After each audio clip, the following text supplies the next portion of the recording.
સુરતમાં બેંકમાં પૈસા જમા કરાવવા ગયેલા વ્યક્તિને ફસાવી કાગળની ગડ્ડી આપી ભાગવાનો પ્રયાસ કરતા રીડાઓને લોકોએ પકડી મેથીપાક આપી પોલીસને સોંપ્યા હતા. સુરત શહેરમાં ગુનેગારો જાણે કાયદાનો ડર ભૂલી ગયા હોય તેમ દિવસે ને દિવસે ગુનાખોરીની ઘટનાઓ વધી રહી છે.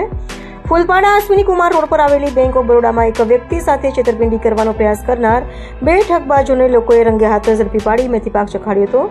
બેંકમાં પૈસા જમા કરાવવા ગયેલા વ્યક્તિને ફસાવવાનો પ્રયાસ કરી રૂમાલમાં 65,000ની કાગળની ગડ્ડી આપી ભાગી રહેલા ઠગોને લોકોએ પકડી પડ્યા હતા અને બરાબરનો મેથીપાક આપી પોલીસને સોંપ્યા હતા. મારો છોકરો રડે છે કે લાવ હું ભરી દઉં તારા પૈસા મેં ભરી દઉં. આ લોકો મને બતાવી દીધા હતા, હું મરી જાઉં સાબરીમાં ખોલીને સાહેબ.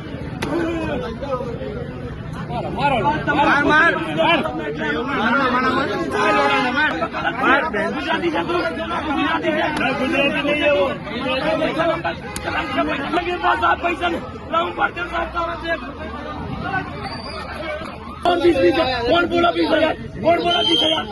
क्या कीधो 20,000? मेरे को कुछ नहीं बात, मेरे को कुछ